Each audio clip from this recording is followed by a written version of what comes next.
Mr. Michael Valusina. Eh mga kabukisis, pakita ko lang sa inyo itong side na to na 7-Eleven na nakaraan nag-operate tayo dito sa unahan. So meron pang mga vendor nga po.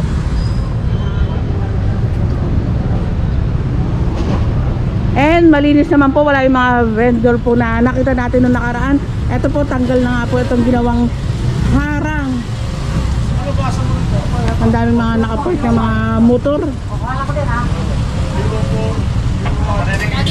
Lagi na lang nakaparate yan. Ilang beses kami nagsasalita dyan. Ayan si ma'am, ilang beses na daw nagsasalita sila ma'am, pero pinaparadahan pa rin po ma'am. Kahit paano, ilang beses ako nagsasalita dyan.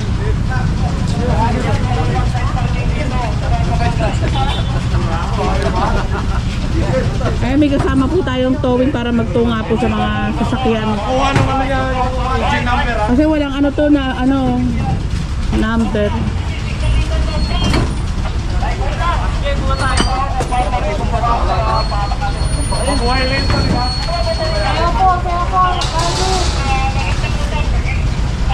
At ito ginawan pa na ano, pakita ko lang kung natatanggal to. Ay, natatanggal pala.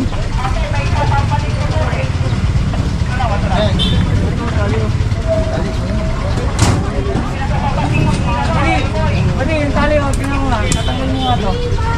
Tali. Dito wala ka ng bangketang madaanan dito. Dahil nga, ayan, may tindahan nga po.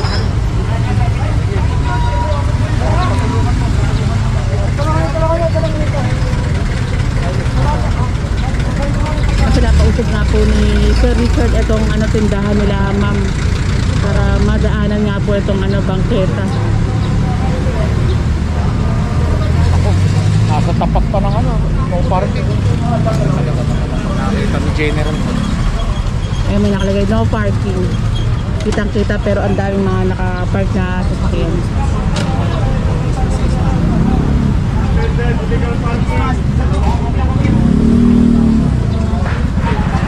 Tingin ko naman wala naman po one side parking po dito dahil puro mga motor po ang nakalagay po dito. Nakatali yata sa tali.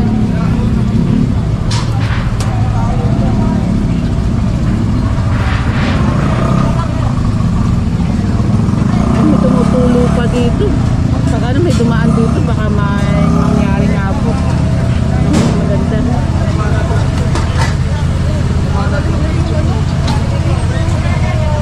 Lang pare. Gawin na lang. Tingnan mo na muna. Gawin na lang ng marami. Kulang. Kulang pa. Kailangan wag tayo lalagpas sa poste. Pero ayun po yung poste. Lalagpas sa poste.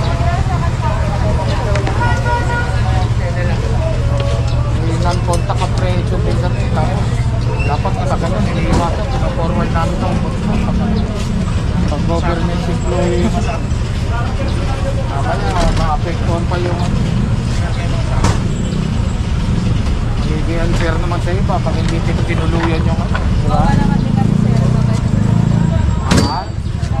Hindi nyo naman pinagawa ng bangketa magkawawa ang taong bayan pinaglalakad sa kansata diba? Magkawawa ang taong bayan pag na-accidente. Ibig sabihin ng public domain pag-aari ng taong bayan hindi nyo pwede sa public. Hindi kayo magiging kawawa. Ang kawawa yung mga taong pinaglalakad sa bangketa. Ganun po yun. Baka wala nang paglalagyan dyan, ikarga nyo na sa truck. Wala naman yata lalawit pa rin eh. Tsaka wala rin naman yata pwesto yan eh. 7-Eleven yan eh.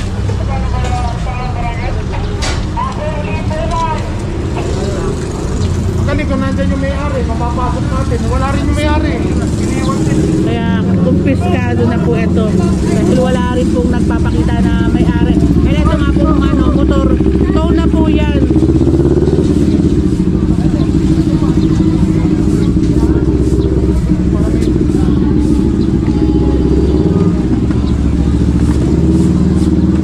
Ayun, minawalis na nga rin po ng ating book.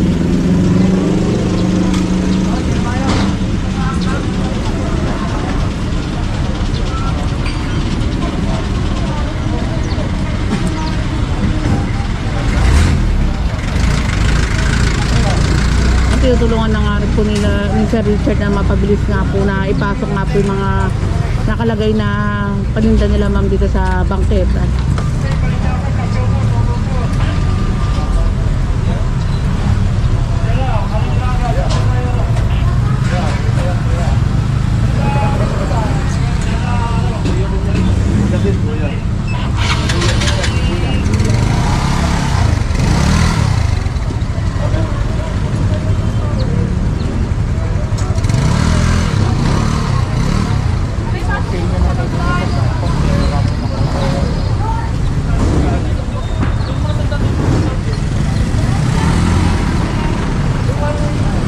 And ito, kumpiskado na nga rin po ito dahil nga po hindi na kasya dito sa side na to at wala rin po yung ano, may-ari.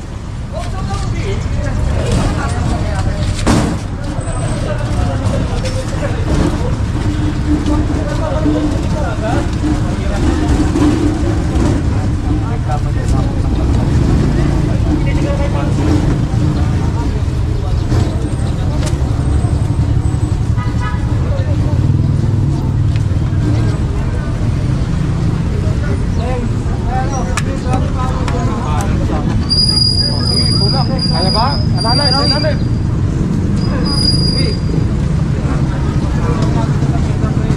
Sunod to, takbo mo na to, bago may hindi naman siya yung may-ari na. Hindi naman may-ari. Oo.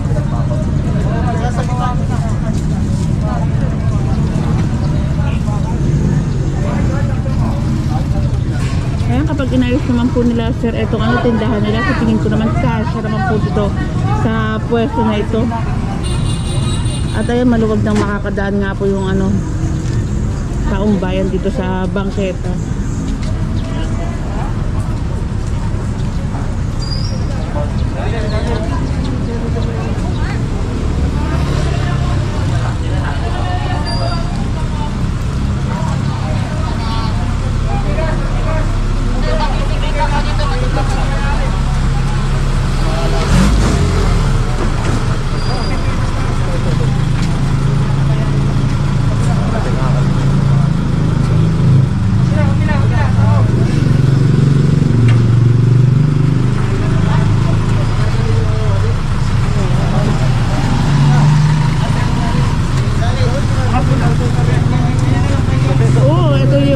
Bagong scope na tinuruan ni Sir Richard, mga kabongsis, ang galing.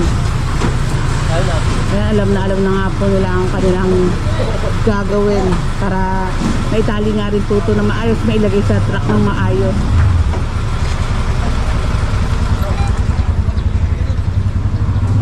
Eto pa. Ito kaya ka na to? Ito kaya isog lang siya? Oo, Minelpi! Ayun, Phoenix. I'm going to give you 24 hours to comply. For non-compliance, pasensyahan tayo. Okay, boss.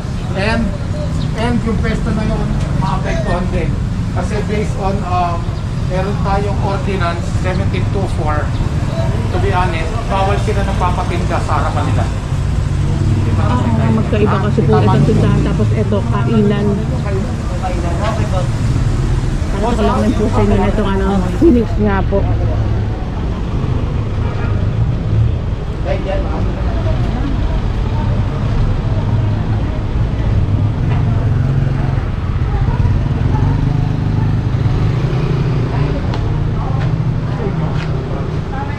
Ayan po ang kalag, nabubulol na naman.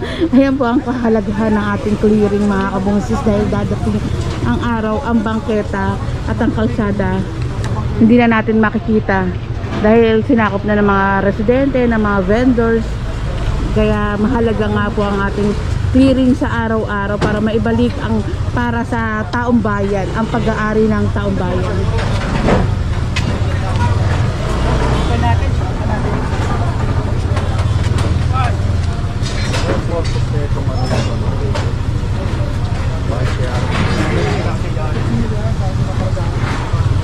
Ano kayang purpose nito, Sir Richard? Obstruction para mabala mga ano, mabala ang tao na maglakad sa karsada.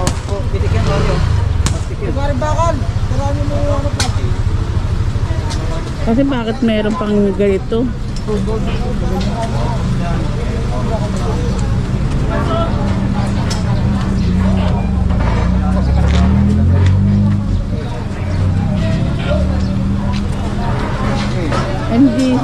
wala naman yata ang ano to, juice din po dahil bangketa nga po itong pinaglagyan din nila. Hindi nyo na naman sa ito,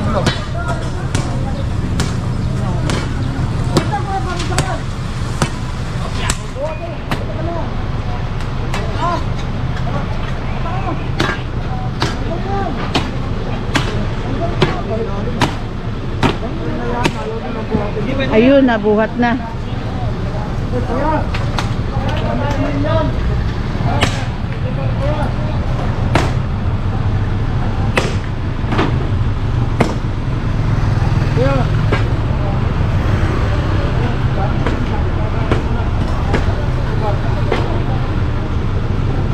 Ayan kay tatay pala yung ano, naisampa.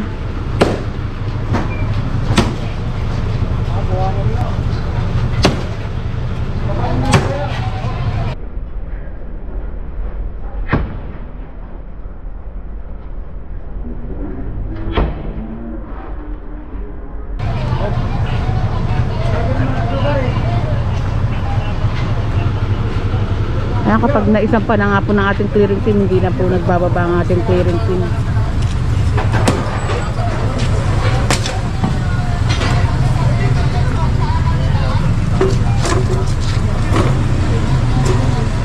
Continuation tayo ng ating clearing operation. San Juan tayo, fresh ko na lang sa screen yung lugar po dito sa San Juan.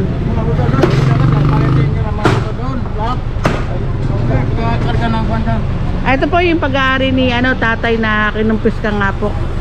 Ayan, tay. Oo, kaya amin yan.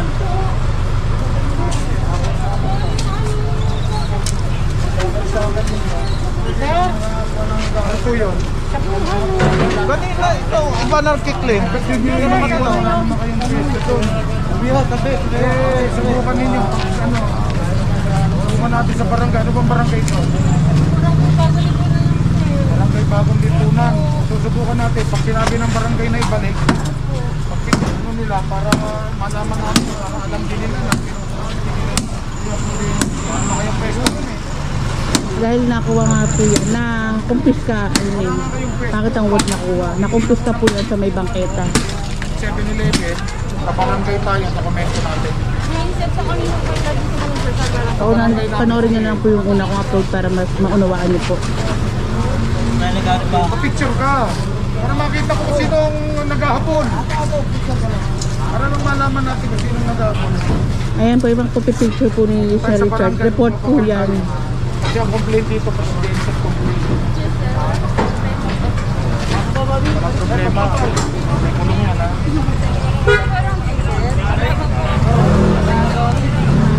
Madari. Bolt cutter, di kaya? And sa nagko-comment nga po na nagpipicture nga po lagi si Sir Richard. Napaka-importante po yung ginagawa ni Sir Richard dahil report po yan. And pinapakita rin po yan sa mga binabalikan na obstruction na bumalik na naman sila. Kaya kumpiskado na nga rin po yung mga ginawa nilang obstruction noong nakaraang punta rin po. Ebidensya.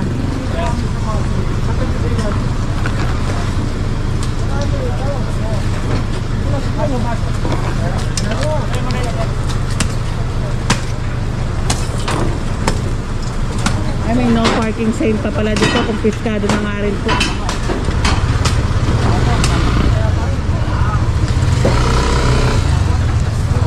Bolt cutter.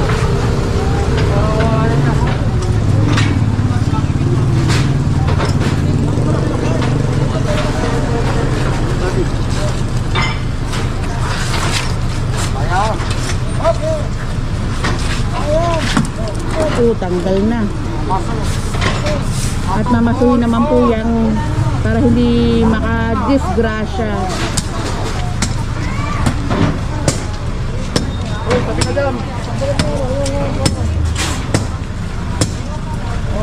Sa mga maglalakad nga po.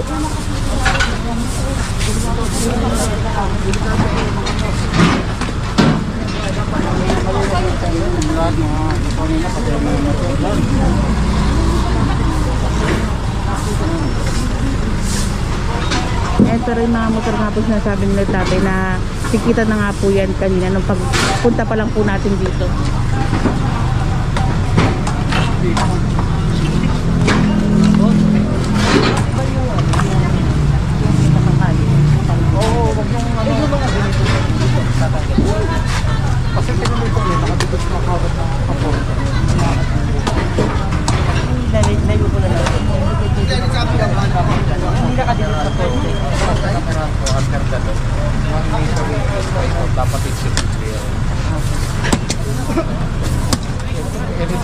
nakadikit sa poste sa kawat ng kuryente, bawal yan. Signage na yan.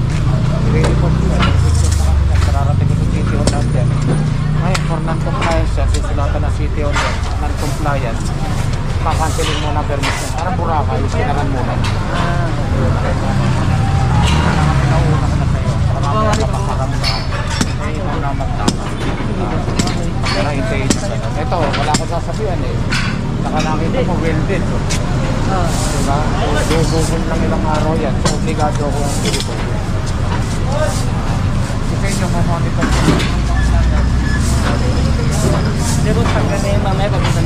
Tama lang natin yun.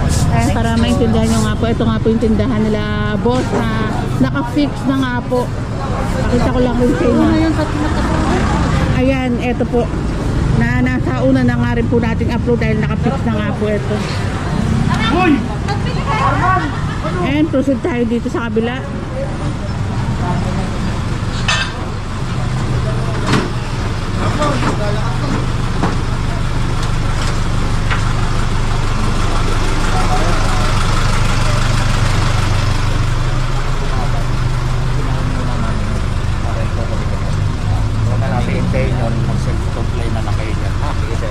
Yan sila, boss na ang gumawa.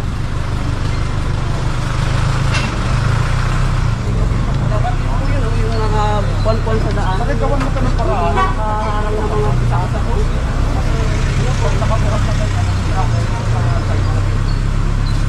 Ito palabas din yung ano, gate. Nakikisuyo ha, gawan nyo ng paraan to ha. Ang compliance ha, pasasara natin yung pinsahan mo. Sinungaling ako. Masara yung dito ko sa yung timbangan nandito ang pangarin po. No parking, both sides. Nakalagay nga po dyan, pero kanina na ano natin. Daming nakapark na ano, motor.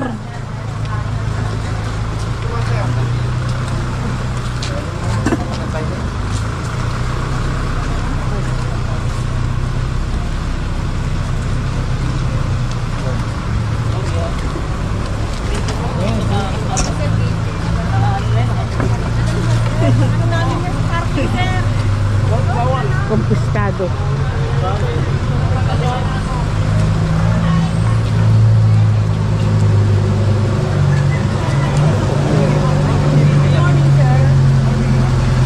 Ay, si Mother, hindi naka-face mask.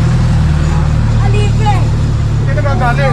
Nanalo si Sir Richard ni Mother. Tataka ko kasi ako ba't nasa bangkete oh. Saka nasa tabi ng poste oh. I-report mo dito Pwede sa masira. Oh, ititrim natin yan. Papuputol natin yan.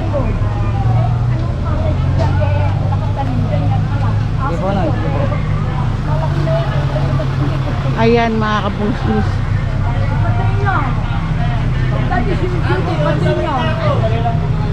Inainantay namin eh, mababait na magtitrim dyan. Opo, Mother. Kaya tulungan niyo. Tulungan niyo.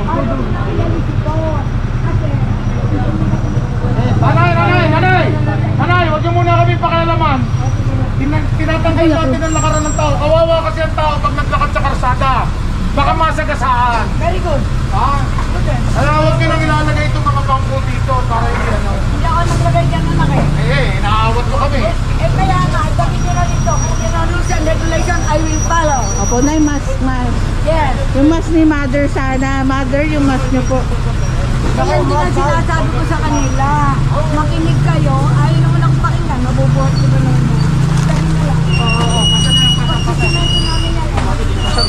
Ay, pinapasok na po dito sa bahay. Gagamitin namin na simento yan anak. Ipasok nyo dyan sa loob. Amin yan. Ang hirap nga, hindi ka mabubuhat. Oh. Saan kayo ba nakatira ni Mother? Dito o dito?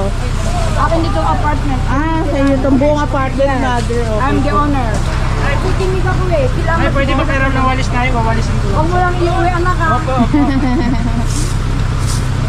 Kung ang tagawalis nila dyan eh. Lahat Kaya kayo tayo na. Baka siniligan ni nanay ng upa dyan. Ang upay nyo dyan, pakakainin ko pa kayo maghapon dito eh. Oy, Mother. I'm the owner of this apartment. Mother, magmask ka, Mother. Eto, nakabitin. Eh dahil nga dyan mga lukulukong yan eh. Kaya tinanggal ko yung mask ko. Safety mo, Mother, kasi mga matatanda nga po ang prone sa ganyan na itong COVID sakit. Kaya buti sinuot na rin ni Mother ang kanya face mask. Ayan, nalilinis na nga po itong ano, bangketa po dito sa San Juan. Ayan, sabi din na mother, very good.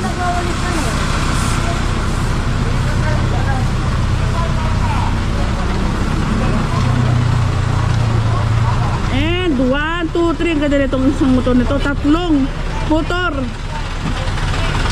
Ito po yan. And bahala na ating towing sa mga motor nga po at ang ating PFSO. Eto, nakalabas na naman yung ano, gate. Ay, ako. Gawin nyo ng paraan dito, gawin nyo yung gitiklop para na ipapasok sa loob, ha? Huwag nyo na ibabalik, ha? Tatapatin ko kayo. Baka ma-update ko na negosyo ninyo, ha?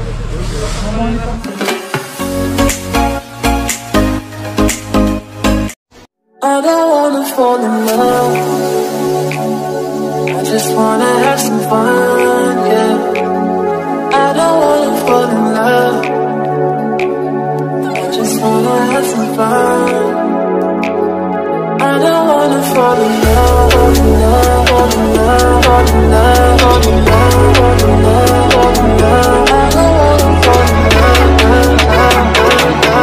in love. I don't wanna fall in love.